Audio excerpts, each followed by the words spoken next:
Okay दोस्त, हाँ ठीक। हेलो हेलो दोस्तों, गुड इवनिंग। दूसरी पारी में आप सभी लोगों का हार्दिक अभिनंदन। और एक चीज़ मैं आपको बोलना तो आपको चाहिए, लेकिन बोल मैं रहा हूँ आपको। शिक्षक दिवस की ओर से, शिक्षक दिवस के ऊपर मेरी ओर से आप सभी को हार्दिक शुभकामनाएं, तहे दिल से शुभकामनाएं। और भगवान करे आप सबकी नौकरी लगे। Happy teachers day, same to you मेरे दोस्तों। बहुत सारी शुभकामनाएं, बहुत शुभकामनाएं। पीरा खान बोल रहा है दोस्तों, आज मैं कुछ नहीं बोलूँगा। पीरा खान बोल मेरे भाई, ऐसे मत कर। कैसे नहीं बोलेगा तू, तेरे को बोलना पड़ेगा। सभी दोस्तों को ढेर सारी शुभकामनाएं। मे गॉड ब्लेस यू, आपको भगवान आशीर्वाद दे। और मैं ये चाहता हूँ कि मेरी तो दुआ है आपके लिए, मैं दुआ ही कर सकता हूँ आपके लिए कि आपकी 100% जॉब लगे। ठीक है मेरे दोस्तों, इससे ज़्यादा मैं कुछ नहीं कर सकता। और अच्छा है, आप मन लगा के पढ़ते रहिए हमारे साथ में। और अच्छे से अपने जितने भी दोस्त हैं उन सबको बोलिए कि वो वाईफाई स्टडी चैनल है उसको सब्सक्राइब करें और इसका भरपूर आनंद उठाएं। क्योंकि इसमें देखो करंट की क्लास, आपको कहीं जाने की ज़रूरत ही नहीं है। सब कुछ आपको मिल रहा है, अच्छे से मिल रहा है, फुल डिटेल में मिल रहा है। बेस्ट से बेस्ट हम लोग दे रहे हैं, निःशुल्क मिल रहा है, कोई माथापड़ी नहीं है। तो जितने भी पढ़ने वाले बच्चे हैं, जितने भी आपके जानकार हैं, जितने भी आपके ग्रुप्स हैं, सब में इसको शेयर करो, जिससे ज़्यादा से ज़्यादा बच्चों को इसका बेनिफिट मिले। ठीक है भाई, कुछ नहीं ले रहे आप लोगों से। और राजस्थान के जितने भी एग्जाम हैं उन सब के लिए बहुत इंपॉर्टेंट क्लास है। एक एक चीज़ को अपन क्लियर करते हुए चल रहे हैं। तो एक बार अच्छे से मेहनत करके बहुत अच्छे से करो। ठीक है दोस्तों, तो ये चीज़ें हैं, अपन करते रहेंगे। टीचर्स डे पर आपको हार्दिक शुभकामनाएं। हाँ बिल्कुल, आपको भी। आगे बढ़ते हैं। तो कल अपन चल रहे थे, राजस्थान में चल रहा था अपना सामान्य परिचय। और कल मैंने आपको अक्षांश रेखा, देशांतर रेखा दोनों के बारे में डिस्कस किया था मेरे दोस्तों। तो अपन राजस्थान का एक बार विस्तार और स्थिति चल रहा था अपना। तो आगे मैंने कल बोला था कि दोस्तों एक मैप लेके बैठना आप। मैं आपको मैप भरने का बताऊंगा, लेकिन वो बता दूंगा मैं अपना मैप, आप अपने साथ में रखना। कैसे उस मैप को भरना है वो मैं बता दूंगा। ठीक है, बढ़े आगे। अब तो पहले मैं आपको ये बताता हूं, विस्तार में चल रहे थे अपन। तो ये इधर देखो, सबसे पहले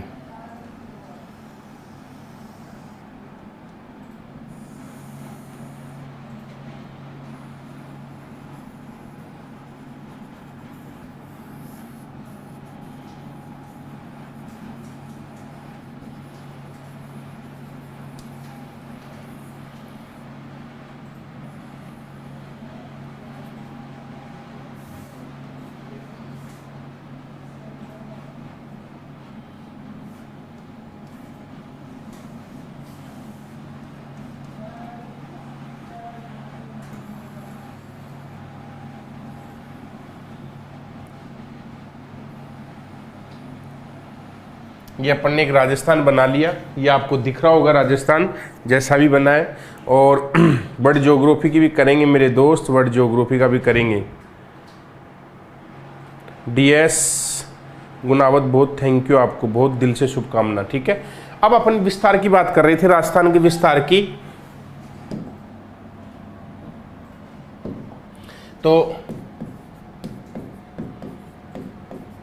विस्तार, स्थिति। तो विस्तार और स्थिति, तो सबसे पहले अपन स्थिति की बात कर लेते हैं। तो एक स्थिति को दर्शाने के लिए मुझे दो चीजों की आवश्यकता है, अक्षांश की, है ना, और एक देशांतर की। तो अक्षांश की मैं बात कर लेता हूं आपको। तो ये है 23 डिग्री 3 मिनट उत्तरी अक्षांश लिखेंगे।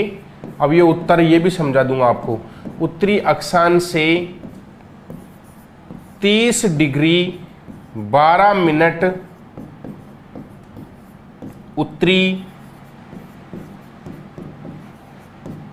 अक्षांश के बीच आपका राजस्थान स्थित है।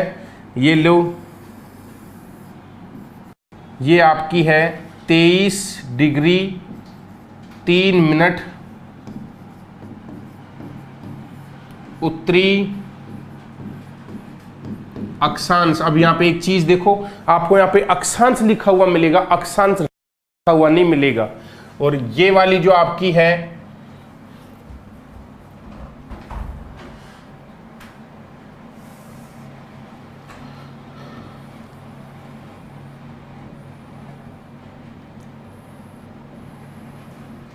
ये है आपकी 30 डिग्री 12 मिनट उत्तरी अक्षांश। ये लोकेशन है, इनके बीच में देखो अपना राजस्थान स्थित है मेरे दोस्तों। ये दिखा होगा आपको। इस स्थिति में मैंने बोला अक्षांशों की आवश्यकता होती है।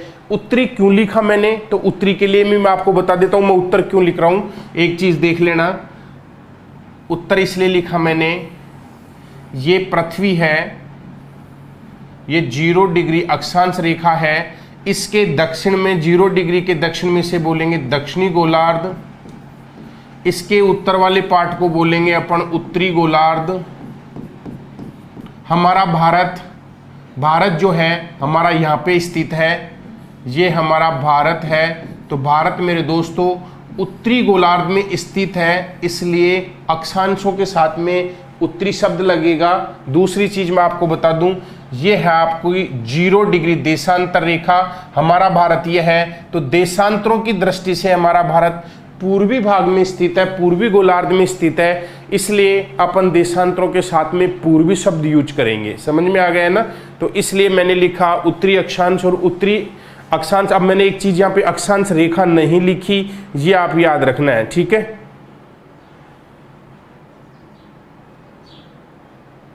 हाँ, कोई भी अगर मिस्टेक है तो मैं पीयूष जैन मुझसे पूछ लेना, बता देना, मैं देख के बता दूंगा क्या है। अब यार मेरे दोस्त, मैंने तो अच्छा ही किया है, लेकिन हो सकता है फिर भी अच्छा हो तो देख लेंगे। ये राहुल बेशरम आदमी है, इससे कांटेक्ट करवाने के लिए मैं कांटेक्ट करूंगा तेरे से, तो रुक जा।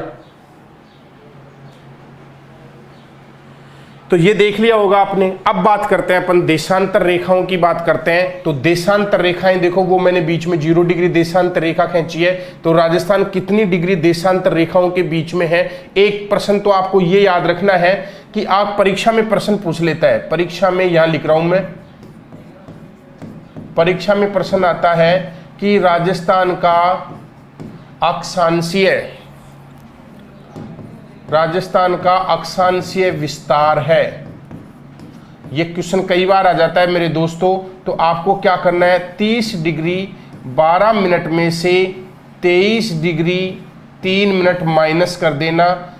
23 डिग्री ये लिख दिया मैंने, 0.3 लिखा है, माइनस कर देना, जो आंसर आएगा वो आंसर आएगा, ठीक है। आप देख लेना इसको इस तरीके से। एक प्रश्न तो ये आता है। देशांतरों की बात करता हूं, एक ये और ये मैंने देशांतर बना दी, समझ में आया ना। तो भारत इन देशांतरों, राजस्थान इन देशांतरों के बीच में स्थित है। तो राजस्थान में कौन कौन सी देशांतर है, ये है 69 डिग्री 30 मिनट पूर्वी देशांतर, और ये वाला पार्ट है आपका 78 डिग्री 12 मिनट पूर्वी देशांतर। ये याद रखना है। 69 डिग्री 69 डिग्री 30 मिनट पूर्वी देशांतर से 78 डिग्री ये 69 डिग्री 30 मिनट पूर्वी देशांतर से 78 डिग्री 12 मिनट पूर्वी देशांतरों के बीच में अपना जो ये है राजस्थान स्थित है। 69 30 से 78 12 के बीच में अपना राजस्थान स्थित है। यहाँ तक आपको कोई दिक्कत नहीं आई होगी, ठीक है। अब एक प्रश्न पूछ लेता है इसमें से भी। दूसरा प्रश्न क्या है, राजस्थान का देशांतरीय, सही लिखना, देशांतरीय थोड़ा मिस्टेक होगा, देशांतरीय आएगा, ये वाला लिखना है। राजस्थान का देशांतरीय विस्तार, अब मैं मिटाऊंगा तो ये मानचित्र मिटन जाएगा। तो आपको प्रश्न है राजस्थान का देशांतरीय विस्तार ज्ञात करने के लिए आपको क्या करना है, 78 degree 12 minute minus 69 degree 30 minute, तो जो भी आएगा वो आपका आंसर आ जाएगा। ठीक है, तो ये चीजें आपको याद रखनी है। फिलहाल अब कहां से गुजरेगी ये चीज अलग है। ठीक है, सॉरी, हाँ 78 डिग्री 17 मिनट है, सॉरी, बहुत बहुत धन्यवाद, 12 नहीं है 17 है, 78 degree 17 minute, very good, 78 degree 17 minute है। अब ये चीज देखना, एक चीज याद रखना, ये वापस बोल देता हूं, 69 30 से 78 17, ये दिख गया होगा। ये दो प्रकार के प्रश्न। तीसरे प्रकार का प्रश्न क्या पूछता है, मैंने आपको बताया था कि देशांतर रेखाओं की, अपने यहाँ पे देशांतर लिखते हैं, देखो पूर्वी देशांतर लिखा मैंने। ठीक है, तो एक प्रश्न कंफ्यूज करने वाला क्या आता है, राजस्थान के पश्चिम में कौन सी देशांतर रेखा गुजरती है या कौन सी देशांतर रेखा छूकर गुजरती है। राजस्थान के पश्चिम में सवाल इस प्रकार का, देखो ये इस प्रकार का, आप एक बार देख लो इसको। ठीक है, मैं नेक्स्ट चलता हूं। परीक्षा में प्रश्न क्या पूछेगा कि राजस्थान के पश्चिम में कौन सी देशांतर स्थित है, या राजस्थान के पश्चिमतम बिंदु की स्थिति है। ये इस प्रकार का प्रश्न पूछ लेगा। आंसर में देखो क्या देगा, ऑप्शन में क्या देगा, 69 डिग्री 30 मिनट पश्चिम देशांतर, बी 69 डिग्री 30 मिनट पूर्वी देशांतर। अब दो ऑप्शन और दे देगा कुछ भी। अब आपको वो पश्चिम और पूर्व लेके कंफ्यूज करेगा। आप कंफ्यूज क्यों हो जाओगे, आप कंफ्यूज इसलिए हो जाओगे, कैसे हो जाओगे, राजस्थान के पश्चिम में कौन सी देशांतर स्थित है या राजस्थान के पश्चिमतम बिंदु की स्थिति है। तो आप राजस्थान के पश्चिम में बात करोगे तो 69 डिग्री 30 मिनट हर बच्चों को रटा हुआ होता है, ये मैक्सिमम बच्चों को रटा हुआ होता है मेरे दोस्तों। ठीक है, तो आप डायरेक्ट ही क्या कर दोगे, डायरेक्ट ही आप करोगे, सीधा फंडा है मेरे दोस्तों, आप डायरेक्ट ही देखते ही करोगे 69 डिग्री 30 मिनट और राजस्थान के पश्चिम की बात कर रहा है तो इस पर टिक मार देते हो, जबकि यह आंसर आपका क्या हो जाएगा, गलत। सही आंसर कौन सा है, ये वाला सही आंसर है। ठीक है, ये चीज याद रखना है मेरे दोस्तों, तो ये आपको इंपॉर्टेंट चीज है, ये देखना है आपको। ठीक है, इस प्रकार का प्रश्न, पहली बात तो। ठीक है, दूसरी बात मैं आपको बताता हूं, एक सवाल है एग्जाम में, कई बार सवाल आया हुआ है, एक परीक्षा में प्रश्न आया था RS 2008 में सवाल पूछ लिया राजस्थान में, तो सवाल भी बता दूंगा। लेकिन एक देखो, समय की गणना, समय की गणना बताने से पहले है ना, मैं राजस्थान का जो मानचित्र एक बार फिर मैं दोबारा बनाना चाहूंगा मेरे दोस्तों। राजस्थान का मानचित्र मैं छोटा सा ही बना देता हूं, ज्यादा बड़ा नहीं बनाऊंगा, बस ये लो और ये लो। राजस्थान से ये जो रेखा गुजर रही है, राजस्थान से जो ये रेखा गुजरी, ये है 23.5 डिग्री उत्तरी अक्षांश रेखा, उत्तरी अक्षांश 23.5 डिग्री उत्तरी अक्षांश रेखा, जिसे बोलेंगे अपन करक रेखा, इसे बोलेंगे करक रेखा, इसे अंग्रेजी में बोलेंगे ट्रॉपिक ऑफ कैंसर। परीक्षा में प्रश्न पूछ ले, राजस्थान से कौन सी रेखा गुजरती है, परीक्षा में पूछ ले राजस्थान के दक्षिणी भाग से कौन सी रेखा गुजरती है, तो आपको पता होना चाहिए। आजकल ऑप्शन में ना करक रेखा नहीं मिलता है, लिखा हुआ दे दे, ऐसे दे दे, ट्रॉपिक ऑफ कैप्रिकॉर्न, और दूसरा दे दे ट्रॉपिक ऑफ कैंसर, तो कंफ्यूज हो जाओगे, तो उसको बोलेंगे ट्रॉपिक ऑफ कैंसर, राजस्थान से कर्क रेखा गुजरती है। दूसरी चीज ध्यान रखना, एक चीज और बता देता हूं, ये जो कर्क रेखा गुजरती है राजस्थान में, इसकी लंबाई 26 किलोमीटर है। कर्क रेखा की लंबाई राजस्थान में कितनी है? 26 किलोमीटर है। तीसरी चीज बता देता हूं, ये कर्क रेखा राजस्थान के 2 जिलों से गुजरती है। राजस्थान में कर्क रेखा 2 जिलों से, 2 जिलों में एक है आपका बांसवाड़ा और एक है आपका डूंगरपुर। कर्क रेखा डूंगरपुर और बांसवाड़ा 2 जिलों से गुजरती है और इसकी लंबाई है 26 किलोमीटर है। तीसरा क्वेश्चन मैं आपको बता देता हूं, जब सूर्य की किरणें कर्क रेखा पर होती हैं, ये कर्क रेखा की बात करते हैं कि सूर्य की किरण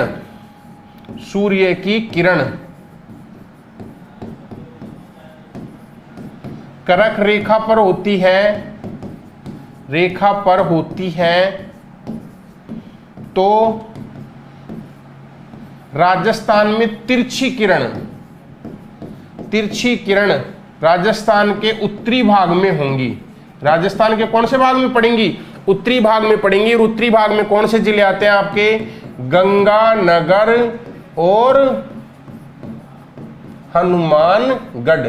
इन जिलों में कर्क रेखा की कौन सी किरणें पड़ेंगी? तिरछी किरणें पड़ेंगी। याद रखना, अगर कर्क रेखा के ऊपर, जैसे अपने 21 जून को, यानी कि आपको पता ही होना चाहिए कि मार्च और सितंबर में सूर्य 0 डिग्री अक्षांश रेखा पर होता है। मार्च के बाद में सूर्य उत्तरायण होना प्रारंभ कर देता है और 21 जून को सूर्य कर्क रेखा के ऊपर होता है। ठीक है, तो जब सूर्य कर्क रेखा पर चमकेगा तो सर्वाधिक तिरछी किरणें राजस्थान के किस जिले में पड़ेंगी? गंगानगर हनुमानगढ़ में, उत्तरी भाग में। तो याद रखना, जब यहां सूर्य है, यहां पे सूर्य चमक रहा है, तो इस सूर्य की किरणें यहां पे क्या पड़ेंगी? तिरछी पड़ेंगी, ऐसे तिरछी पड़ेंगी। तो सबसे ज्यादा तिरछी किरणें यहां पड़ेंगी। ये परीक्षा में प्रश्न पूछा हुआ है, सर्वाधिक किरणों का तिरछापन कहां पे होगा? गंगानगर और हनुमानगढ़ में। ये आपको याद रखना है मेरे दोस्तों। एक चीज और बता देता हूं मैंने आपको, ये जलवायु वाला पार्ट है, तो ये देख लेना आप जलवायु में कि कर्क रेखा के दक्षिण में उष्णकटिबंधीय जलवायु होती है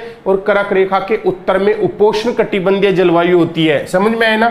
तो राजस्थान उपोष्णकटिबंधीय जलवायु क्षेत्र में आता है। उष्णकटिबंधीय जलवायु क्षेत्र राजस्थान का ये वाला पार्ट है, ये वाला जो मैंने डार्क कर दिया, ये वाला पार्ट राजस्थान का उष्णकटिबंधीय जलवायु क्षेत्र में आता है, जबकि अधिकांश राजस्थान उपोष्णकटिबंधीय जलवायु क्षेत्र में आता है। परीक्षा में कई बार पूछ लेता है राजस्थान की जलवायु है तो उपोष्णकटिबंधीय प्रकार की है। क्यों है? क्योंकि राजस्थान में देखो क्यों है उपोष्णकटिबंधीय प्रकार की जलवायु, तो मैं आपको यह भी क्लियर कर देता हूं मेरे दोस्तों। ये 0 डिग्री है, ये 23.5 डिग्री है, ये 66.5 डिग्री है और ये 90 डिग्री है। ये उष्णकटिबंधीय जलवायु, ये उपोष्णकटिबंधीय जलवायु और ये शीत कटिबंध जलवायु।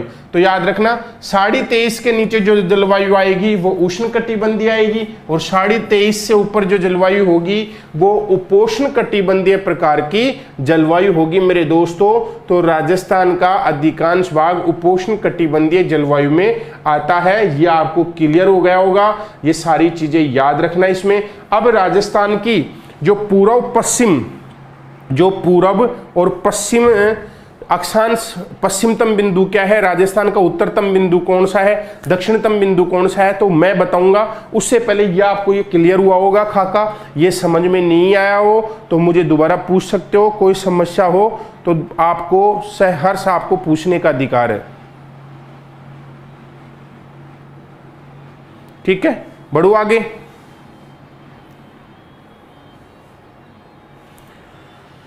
नेक्स्ट, अब मैं समय की गणना बता रहा था आपको। समय, एक परीक्षा में प्रश्न आता है समय की गणना।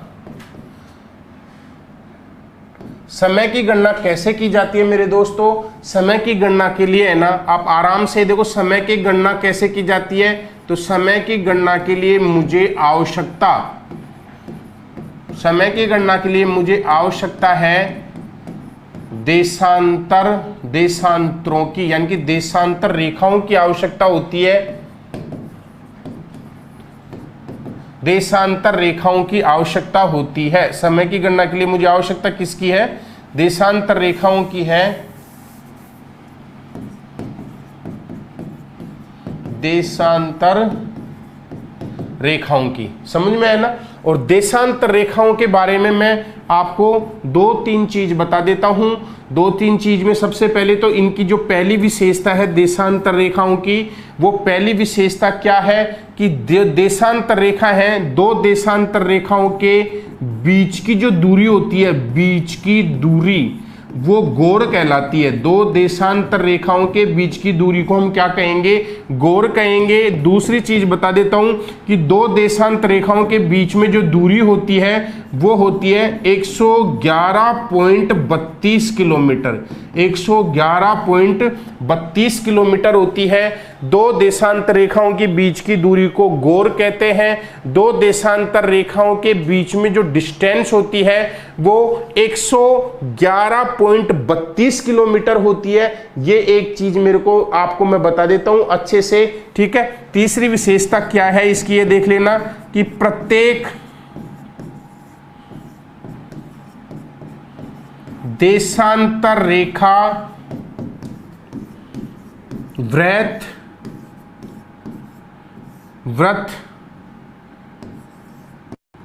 का निर्माण करती है, ग्रेट सर्किल का। प्रत्येक देशांतर रेखा ग्रेट सर्किल का निर्माण करती है मेरे दोस्तों। अक्षांश रेखाओं में केवल 0 डिग्री अक्षांश रेखा ही ग्रेट सर्किल का निर्माण करती है, बाकी कोई सी भी अक्षांश रेखा ग्रेट सर्किल का निर्माण नहीं करती है। ओनली फॉर देशांतर रेखा ऐसी है जो प्रत्येक देशांतर रेखा ग्रेट सर्किल का निर्माण करती है, बृहत वृत्त का निर्माण करती है। आपके दिमाग में बिठाने के लिए मैं एक चीज बता देता हूं, ये है आपकी 0 डिग्री, ये सॉरी पृथ्वी है, ये 0 डिग्री है, समझ में है ना। अब एक चीज आपको नीचे से समझना है, ये संपूर्ण पृथ्वी 0 डिग्री अक्षांश रेखा है। अब बताओ मुझे दोस्तों, देखो ये वाला जो वृत्त है, ये वाला वृत्त कितना बड़ा है। आपको मैथ के स्टूडेंट होंगे, खूब सारी चीजें, एक चीज देख लेना। ये आपको मेरे पास में जैसे एक तरबूज है, आप एग्जाम्पल के लिए समझो, एक तरबूज है, मैं आपको बोलता हूं जिसको वाटरमेलन बोलते हैं। ये तरबूज जो है, इस तरबूज को बीच से काटिए आप, तो आपने तरबूज को बीच के भाग से काट लिया, 2 भाग कर लिए, ठीक है। अब मैं बोलूं कि एक तरबूज जो कटा हुआ है उसमें आप 1-1 इंच की जो लेयर है वो काटनी है, तो आपने 1 इंच की लेयर काट दी तो पूरा गोला बनेगा, पूरा गोला बनेगा। एक चीज याद रखना, अक्षांश रेखाएं पूर्ण वृत्त का निर्माण करती है, अर्धवृत्त का निर्माण नहीं करती। पूरा गोला बनेगा, 1 इंच की लेयर काट दी तो पूरा गोला बना। फिर मैंने बोला 1 इंच की लेयर काटो, फिर पूरा गोला बना। फिर अब देखो पहला जो गोला था उससे छोटा बनेगा, फिर मैं बोलूं फिर 1 इंच की लेयर काटो तो उससे और छोटा गोला बनेगा। से फॉर एग्जांपल देखो ये सबसे बड़ा वृत्त है, तो अब जैसे मैं ये बना रहा हूं, ये आदि अक्षांश, ये काट दिया अपन ने, ठीक है। तो देखो ये वृत्त देखो, फिर उसके बाद में ये वृत्त नंबर 1, देखो ये वृत्त नंबर 2, फिर देखो ये वृत्त, फिर ये वृत्त, और देखो ये वृत्त। अब बताओ कोई सा बड़ा वृत्त बन रहा है, प्रत्येक सबसे ये छोटे वृत्तों का निर्माण करते हैं, अर्थात सबसे बड़े वृत्त का निर्माण 0 डिग्री अक्षांश रेखा ही करती है, ग्रेट सर्कल का निर्माण। इसके अलावा कोई सी भी अक्षांश रेखा ग्रेट सर्कल का निर्माण नहीं करती, छोटे सर्किलों का निर्माण करती है। जबकि देशांतर रेखा, प्रत्येक देशांतर रेखा ग्रेट सर्किल का निर्माण करती है। यह समझ में आ गया होगा।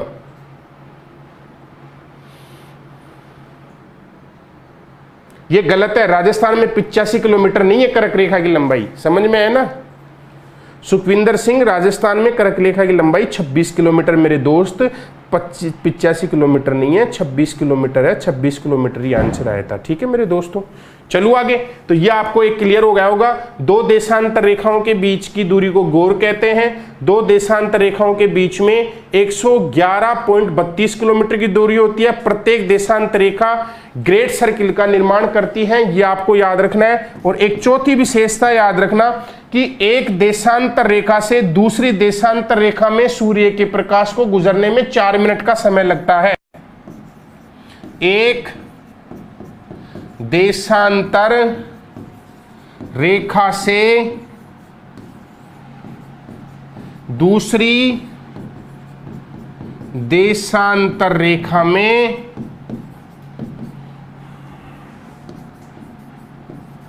सूर्य के प्रकाश को गुजरने में 4 मिनट का समय लगता है। जैसे ये देशांतर रेखा है, ये लो,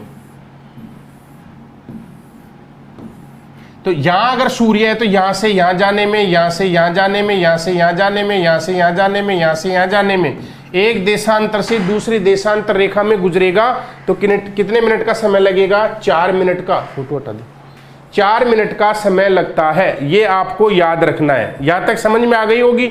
चलो आगे, अब मेरी बात सुनना। समय की गणना करने के लिए देखो, ये विशेषता मैंने बता दी है।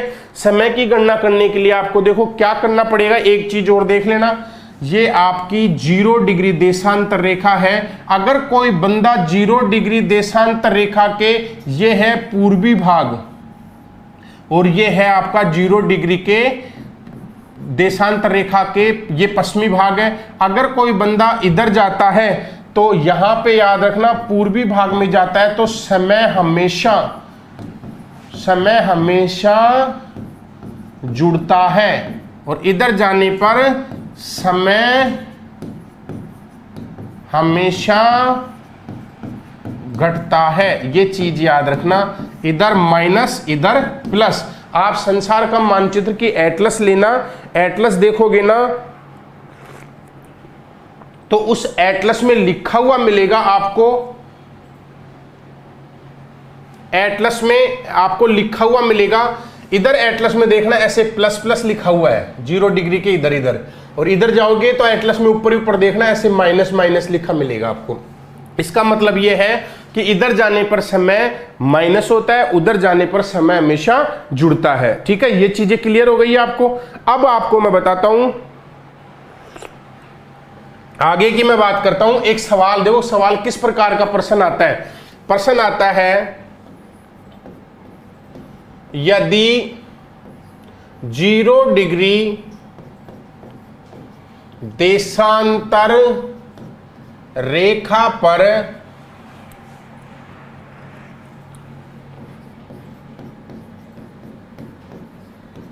अफ्रीका का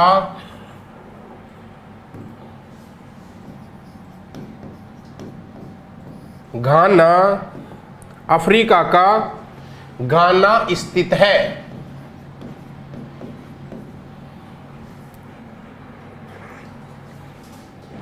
एवं यहां पर सुबह के 7 बजे है, जबकि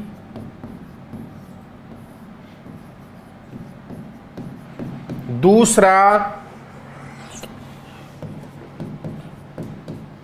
देश जापान, जापान के अलावा कुछ भी बोल सकता है, जापान इस रेखा के पूरब में 75 डिग्री पूर्वी देशांतर रेखा पर स्थित है, एवं ब्राजील इस रेखा के पश्चिम में 90 डिग्री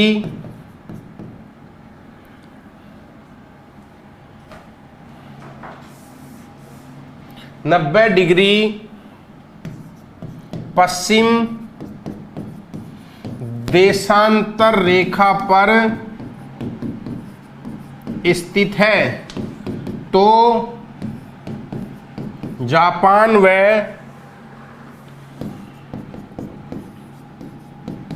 ब्राजील का समय क्या होगा। यह आपका प्रश्न है, यह आपका प्रश्न है। ठीक है, यह एक प्रश्न है। यदि 0 डिग्री देशांतर रेखा पर अफ्रीका का घाना स्थित है एवं यहां पर सुबह के 7 बजे है, जबकि दूसरा कोई देश जापान इस रेखा के पूर्व में 75 डिग्री पूर्वी देशांतर रेखा पर स्थित है एवं ब्राजील इस रेखा के पश्चिम में 90 डिग्री पश्चिमी देशांतर रेखा पर स्थित है, तो जापान और ब्राजील का समय क्या होगा? तो आपको ज्ञात करने का सबसे बढ़िया तरीका बता रहा हूं, 0 एक 75 डिग्री और ये है आपके 90 डिग्री 75 डिग्री, समझ में है ना। और यहाँ पे समय हो रहा है सुबह के 7 बज रहे हैं। तो ऐसा सवाल ज्ञात करने के लिए कैसे ज्ञात किया जाता है, पहले एक बार ये सवाल देख लो आप।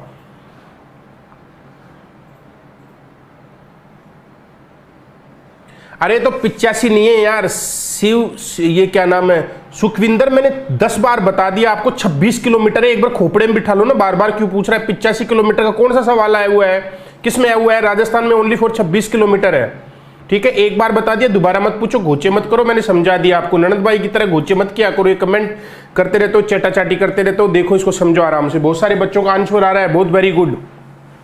मित्रों पढ़ने पे ध्यान दो। अब सवाल देखो, आप इस सवाल को कैसे सोल्व करना है ये देख लो। देखो सबसे पहले आप सिंपल तरीके से ये बनाना, 0 डिग्री देशांतर रेखा, ये ऐसे खींच देना। दूसरा आपको बताया जापान इधर 75 डिग्री पूर्वी देशांतर पर एक देश जापान, और समय ज्ञात करना है। यहां पे समय है 7 बजे और कब के बजे? सुबह के। इधर एक देश स्थित है और उसकी है 75 डिग्री, 75 ही थी शायद, 75, एक बार बताना 75 था 90 डिग्री था, 90 डिग्री था शायद।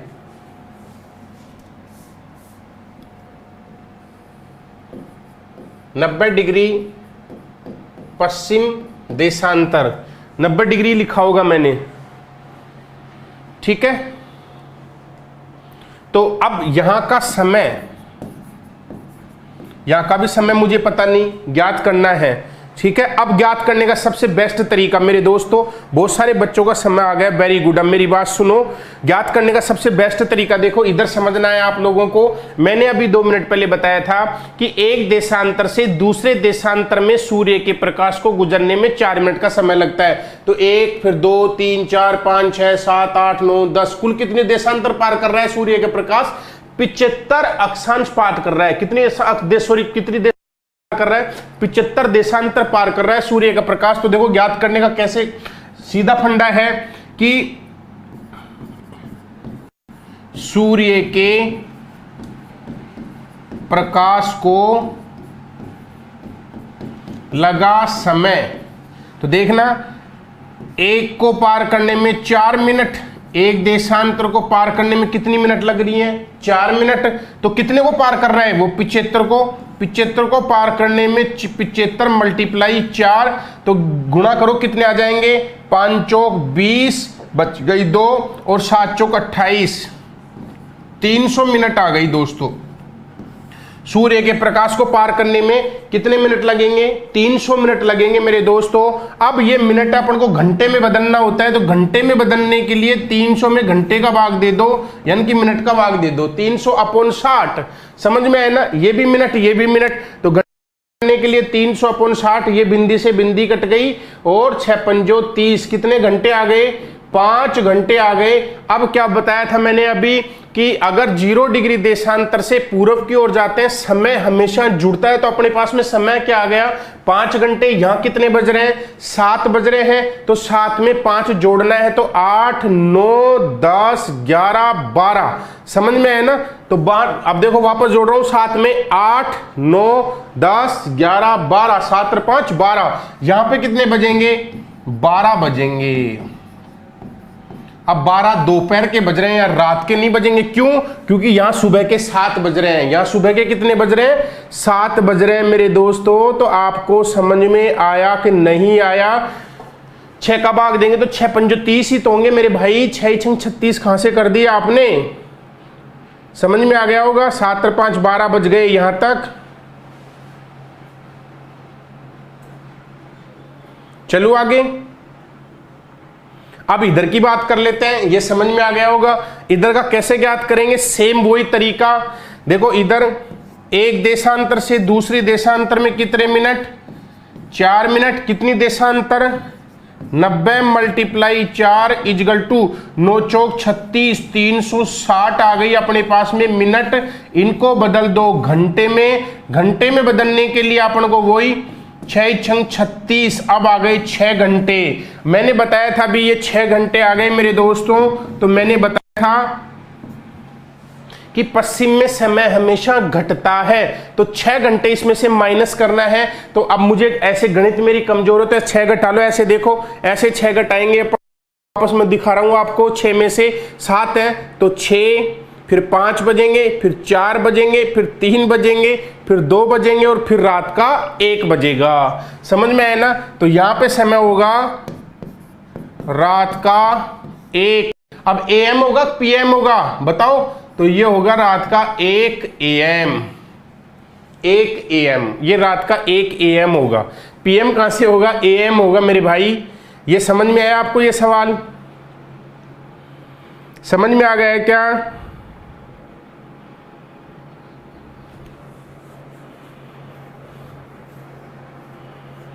आ गया समझ में?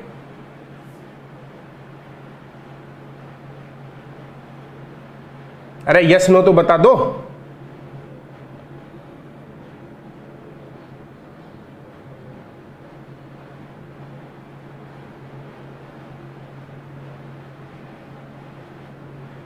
समझ में आया कि नहीं आया?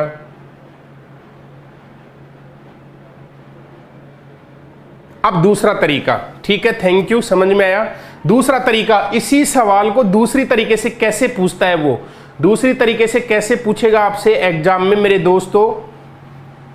अब एग्जाम में क्या करेगा वो, आपको है ना ये वाली चीज नहीं देगा, ये वाली चीज नहीं देगा, ये दोनों चीज नहीं देगा, और आपको ये समय देगा, ये समय लिखा हुआ मिलेगा आपको परीक्षा में, ये समय दे देगा, कभी कभी ये समय दे देता है और ये समय दे देगा, और आपको ये देशांतर नहीं देगा। मैं इसको मिटाता हूं, रुको 1 मिनट आपको।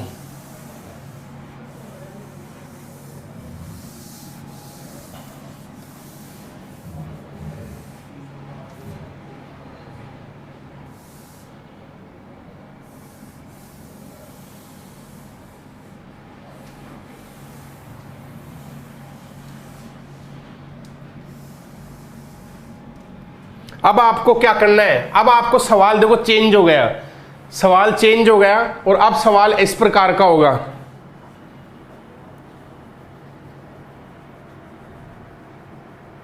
इससे बड़ा मार्कर क्या लूं मैं? इधर देखो, अब सवाल परीक्षा में क्या आता है कि यदि इसी को घुमा के दे देगा, यदि 0 डिग्री देशांतर रेखा पर अफ्रीका का घाना स्थित है और वहां सुबह के 7 बज रहे हैं, एक देश इस रेखा के पश्चिमी भाग में स्थित है जहां पर रात का 1 बज रहा है, और एक देश इस रेखा के पूर्वी भाग में स्थित है जहां दोपहर के 12 बज रहे हैं, तो दोनों का देशांतर क्या होगा? इस प्रकार का सवाल देगा मेरे दोस्तों। वापस सुन लो। अरे तो इतना बड़ा मार्कर कर लूं क्या? पूरे बोर्ड पे मार्कर ही मार्कर लिख दूं क्या?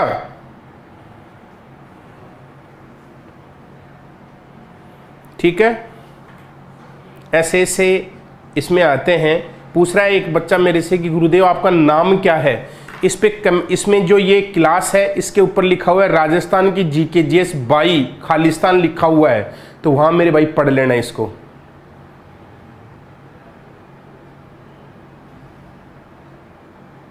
ठीक है, अब देखो यार फालतू की बात करते हो आप, कोई मैं देखता हूं कि प्रश्न पूछना। अब ये इस प्रकार का सवाल कैसे सोल्व होगा अभी तो आपको पता है, सिंपल समझ में आएगा।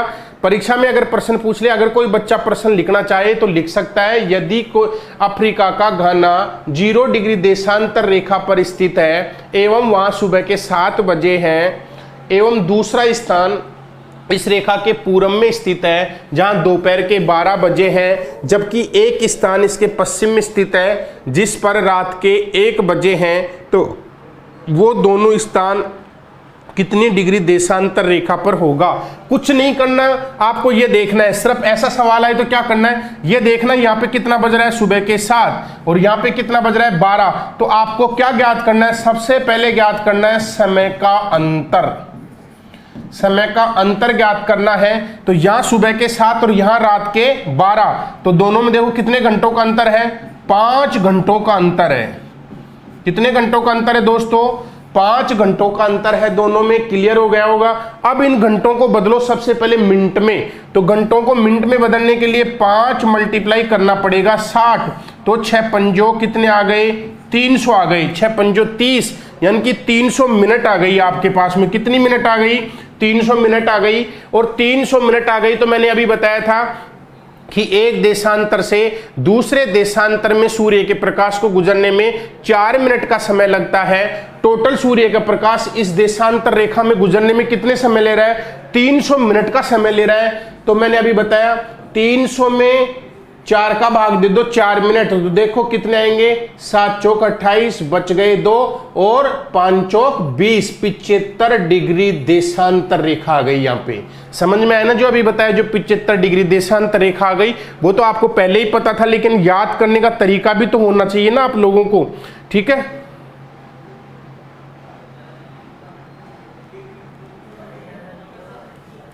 अब आगे की बात करता हूं मैं। दूसरा इधर की बात करते हैं, कैसे ज्ञात करना है? तरीका वही होगा, आपको सबसे पहले समय का अंतर ज्ञात करना है मेरे दोस्तों।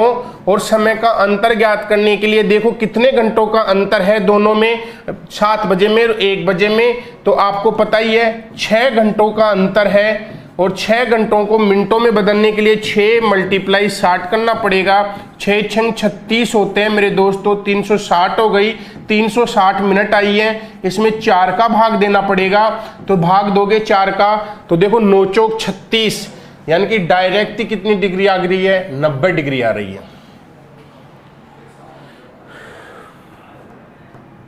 कोई समस्या? अब मैं एक सवाल आपको देता हूं, एक सवाल आपको करना है, और जो आंसर सबसे पहले बताएगा उसको जादू की छड़ी से मान लो मजा आ जाएगा। एक क्वेश्चन लिखो फटाक से, सब बच्चे एक क्वेश्चन लिखो। क्वेश्चन लिखो,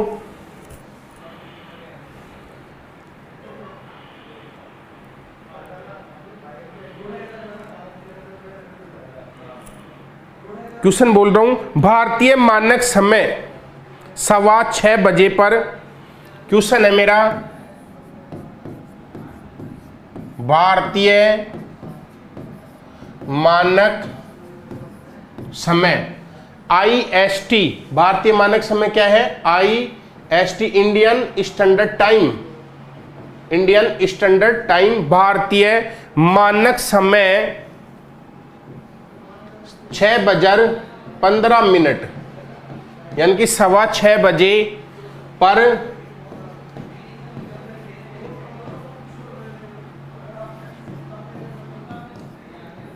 घाटोल स्थित है। घाटोल जो 23 डिग्री 45 मिनट उत्तरी अक्षांश व 74 डिग्री 25 मिनट पूर्वी देशांतर पर स्थित है।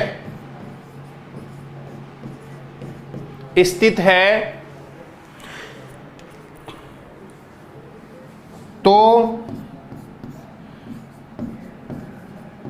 घाटोल का समय होगा। ये मेरा सवाल है।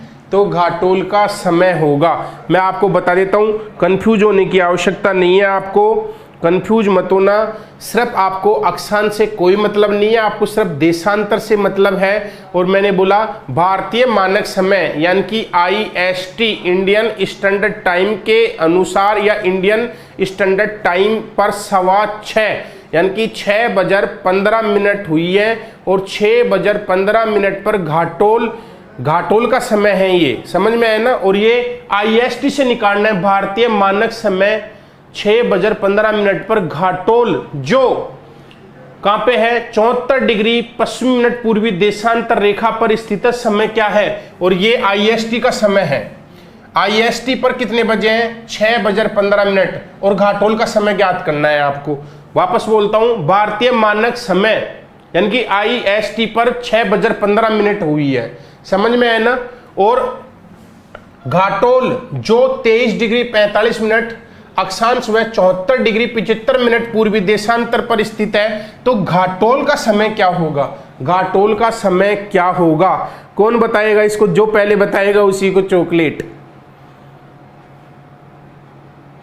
एएम पीएम में कंफ्यूज होने की जरूरत ही नहीं है। आप तो 82 डिग्री एएम है, ये एएम पीएम है ना, एएम पीएम के ये सब शाम के 6 बज रहे हैं शाम के।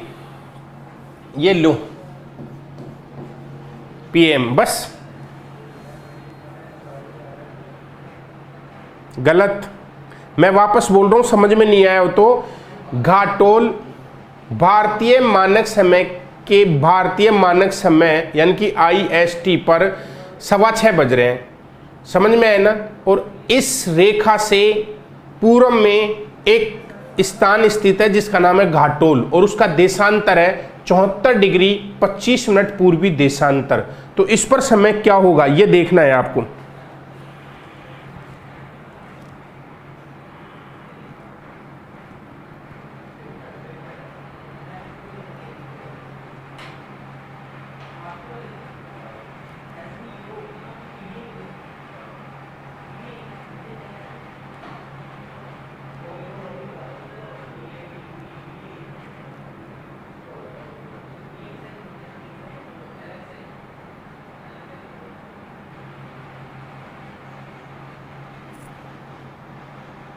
पाँच 45 ये किसका है? 5:45 आया है, कोई पता नहीं किसका है, वो जल्दी जल्दी कमेंट चल रहे हैं 180 की स्पीड पे।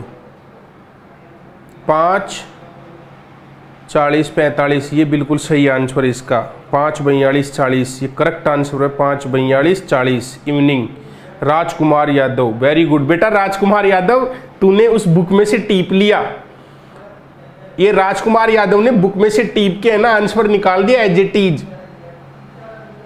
5:42 ये बिल्कुल सही आंसर इसका आंसर होगा 5:42 इट इज करेक्ट आंसर, बिल्कुल करेक्ट आंसर होगा, ये बिल्कुल सही है।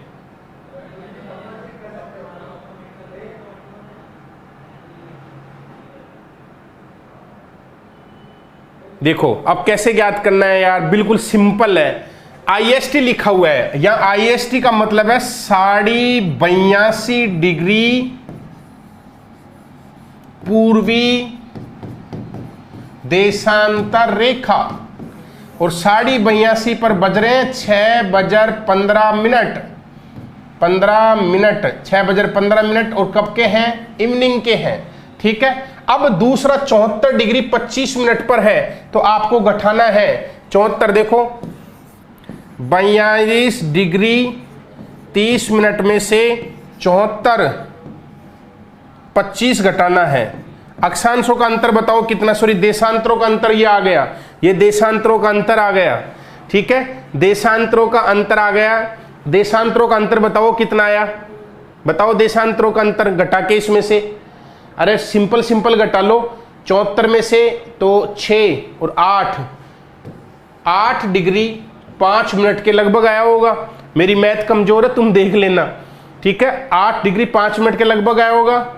4 से मल्टीप्लाई कर दो इनको, 4 से मल्टीप्लाई करोगे 8 डिग्री 5 मिनट अक्षांश होगा, तो 8 चौक 32 और 5 चौक 20, तो लगभग मान के चलो आप 32 मिनट आ गई, 32-20 सेकंड आ गई, 32 मिनट 20 सेकंड लगभग आ रहा है। अपन नियर अबाउट पहुंचते हैं अपन आंसर के, ठीक है। अब मैंने बताया था कि ये देखो इधर देख लो, ये 82.5 और 74, पहले 74 आएगा फिर 82.5 आएगा, ऐसे है। ये 74 और 82.5 और ये 74-25, ये मान लो आप, समझ में आया ना। मैंने बोला समय अब पीछे है तो घटेगा, आपको पता ही है। देखो 82.5 से बैक में है तो समय घट रहा है, तो 6:15 में से 32 मिनट 20 सेकंड घटा लो, देखो कितना आ रहा है।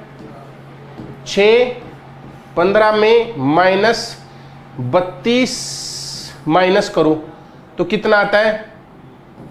5:42 लगभग वही आएगा, 5:42 के आसपास, 5:42। आप घटा के देख लो इसको, खुद आप कर लो। हाँ 32 20 में से घटा लो, अरे पूरब में है ना साड़ी, ये 74 है ना, ये देखो पूरब में कहां हो रहा है, ये इसके पश्चिम में है ना, इधर पश्चिम में है तो माइनस होगा, ये तो स्वाभाविक है, ये तो माइनस होगा कि नहीं होगा। इसके 82.82 के ये पश्चिम में है, अगर ये 82.82 के इधर होता तो ये प्लस होता, लेकिन इधर जा रहे हैं ना, यहां देखो, यहां देखो, ये सूर्य के प्रकाश, एक तो ऐसे समझो इसको, ये 0 डिग्री है, ये लो, इधर देखो, यहां सूर्य का प्रकाश पहुंच गया 4 मिनट, इसको इस ये एक रेखा से दूसरी रेखा में जाने पर कितना मिनट लगेगा, 4 मिनट लगेगा, इसको समझो। इधर जाओगे 8 मिनट, इधर जाओगे और ज्यादा मिनट लगेंगे, तो पहले 82.82 आएंगे और फिर कौन सा आ रहा है, 74 आ रहा है। अब 82.82 इधर है और 74 इधर पड़ रहा है, तो माइनस ही होगा ना, इसका प्लस कैसे होगा। तो 5:43 जो भी आ रहा है ये देख लो आप,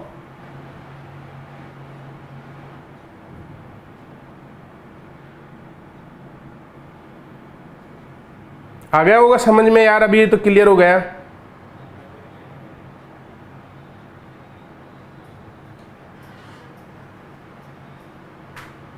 ये सवाल समझ में कैसे आएगा, चैट कर ले ना, चैट कर ले, समाज में कैसे आएगा, हाल चाल पूछ ले बालिकाओं से, क्या हाल चाल है, ठीक है। अब समझ में नहीं आया तो कोई बात नहीं है, इसको से एक बार रिपीट कर देंगे मेरे दोस्तों। तो इसके लिए आज को आपको बहुत बहुत धन्यवाद। आज इतना ही, एक बार फिर बोल देता हूँ, शिक्षक दिवस की हार्दिक शुभकामनाएं मेरी ओर से। आप सभी लोगों को टीचर्स डे की बहुत बहुत ढेर सारी शुभकामनाएं, मुबारकबाद, ठीक है। प्रणाम प्रणाम, नमस्कार मित्रों, नमस्कार। चॉकलेट तो उसने जीती थी, लेकिन बेईमानी से जीती है चॉकलेट, उसने टीप के बता दिया, उसने आंसर, ये मेरी वाली बुक में लिखा हुआ था इसलिए टीप के बता दिया बेटे ने। ठीक है दोस्तों, मिलते हैं कल, और कल इसी समय मिलेंगे। और एक बार इसको निखिल सर मुझे रोज रोज बोलते थे, थोड़ा इसको क्या करना है, आपको सब्सक्राइब करना है मेरे दोस्तों। ये इतने बच्चों को भेज दो, आपका जाता क्या है, हम इतने प्रेम पूर्वक आपसे निवेदन करते हैं, है ना। अगर कोई लड़की यहाँ पे आके बोलती कि इसको सब्सक्राइब कर दो, तो आप खुद जाके घर जाके उस लड़के को जगा देते, भाई इसको एक बार तेरा मोबाइल दे, मैं दबा के जाऊँगा बटन। लेकिन फ़र्क कितना है कि मैं बॉयज़ हूँ, मैं लड़की नहीं हूँ, ठीक है। तो आप करो यार, ऐसे क्यों करते हो आप, करो। निखिल सर रोज रोज बोलते हैं मुझे। Okay bye.